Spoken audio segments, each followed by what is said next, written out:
Magandang araw sa inyong lahat. Bago tayo dadako sa paglalahad ay papanood muna namin ang bidyong kababaihan ng Taiwan ngayon at noong nakaraang 50 taon galing sa padayong wika Filipino. At pagkatapos ay magtatanong kami ng galing sa bidyo. At natapos niya nang napanood ang bidyong iyon. At ito ang 3 katanungan na galing sa bidyong iyon. Ang una ay anong saysay ng batas sa Taiwan na ginawa ng kanilang gobyerno para sa kababaihan? Ang sagot ay upang mapangalagaan ang kababaihan. Pangalawang katanungan, gaano katagal ang ginawang maternity leave sa Taiwan? Ang sagot ay 1 taon o 1 year.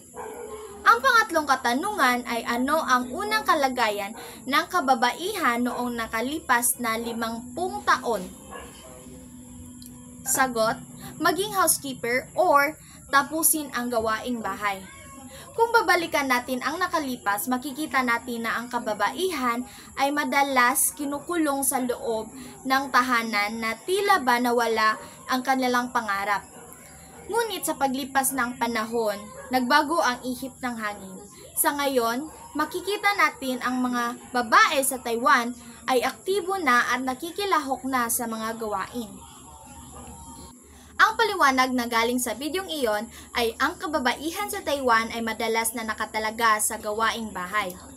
Ang edukasyon sa kanila ay hindi gaanong binibigyang halaga at kung makakapasok man ay limitado lamang. Sa pagdating sa trabaho ay mababa naman ang sahod nila. Ngunit ngayon mas malawak na ang akses sa edukasyon at marami ang profesional na mga kababaihan sa Taiwan.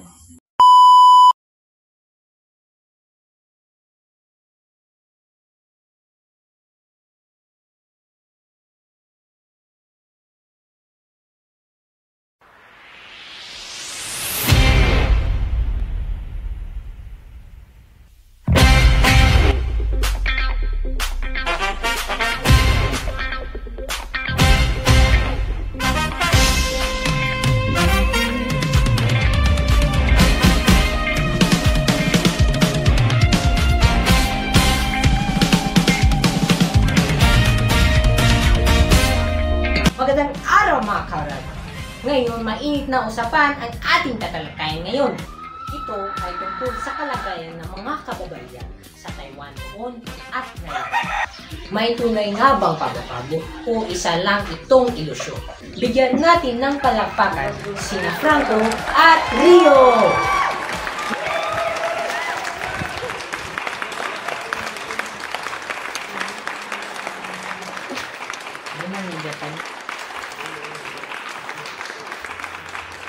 Piling Franco, ano po bang sitwasyon ng mga kababaihan sa panahon ninyo?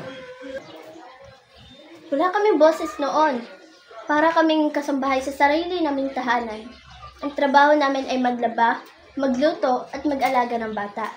Kahit gusto naming magdesisyon, hindi kami pwede dahil ang lalaki lamang ang may karapatan. Binibini, ano po ba ang masasabi niyo nito? Pasensya na po, Binibini, pero hindi na ganyan ngayon. Ang mga kababaihan sa Taiwan ngayon ay may trabaho na, mas mataas ang sahod, at higit pa, mas madaming kababaihan sa kolehiyo kaysa sa mga kalalakihan. May mga batas na para sa amin, at hindi na kami ikinukulong sa bahay. Trabaho? Karapatan? Bakit hindi pa rin nagtitiwala ang kalalakihan sa babaeng lider? Ano yung sinasabi niyo nga pantay? Kung hindi naman buo ang wala sa inyo. Tama, pero mas mabuti na ito kaysa sa walang karapatan noon. Ngayon may progreso pero hindi tapos ang laban. Medyo uminit ng harapan ngayon. Kung ganito pa rin pala, ibig sabihin hindi lubos ang pagbabago. Ilusyon lang ito. Hindi ito ilusyon. Ang pagbabago ay proseso at kami mismo ay patuloy na lalaban para sa ganap na pagkapantay-pantay. Narinig natin mga karapat, noong tahimik ang mga kababaihan sa Taiwan, ikinukulong sa bahay at tinuturing walang boses.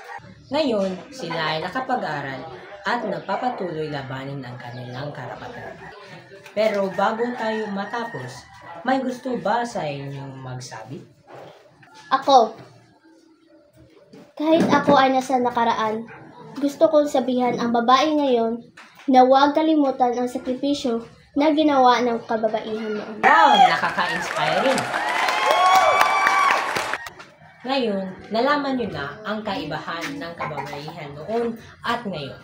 Huwag rin kalimutan ang ginawa nila para sa iyo. At dito magtatapos ang ating programa dito sa Kaharapan. Meral signing out.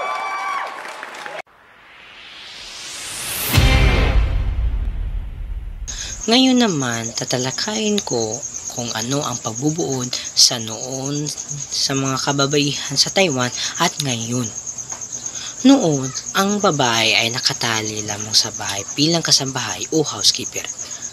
Walang karapatang magdesisyon, mababa o walang pantay na sahod at benepisyo, mababa ang tingin sa kanila, hindi masyadong mataas ang standard sa kababaihan, halos walang babaeng nasa mataas na posisyon, walang malinaw na batas para sa karapatan ng kababaihan, at ang lalaki ang laging mas mataas.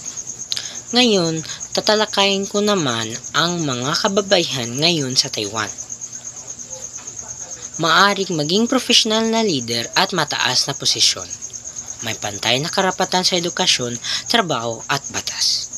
Tumaas ang sahod, may maternity leave at iba pa. Mas mataas ang pagkilala, tinanggap bilang pantay. Mataas ang standard nila sa kababaihan, dumadami na ang kababaihan sa larangan ng pamumuno at pamahalaan. Unti-unting kinikilala ng lalaki ang kakayahan at karapatan ng babae. May mga batas na ang nagbibigay ng pantay na karapatan at proteksyon. Ito lamang ang lahat ng pagbubuod sa noon at ngayon sa mga kababaihan sa Taiwan. Hanggang sa muli. Ang aral na iyong makukuha dito na ay ang kababaihan ay may kakayahan at karapatang makamit ang pantay na pagtingin sa lipunan. Hindi dapat limitado ang kanilang gampanin sa bahay lamang, kundi dapat silang bigyan ng pantay na oportunidad sa edukasyon, trabaho at pamumuno. Ipinapakita ng Taiwan na nasa pamamagitan ng pag-aaral, pagpupursige at tamang batas, nagbabago ang kalagayan ng kababaihan tungo sa pagkakapantay-pantay.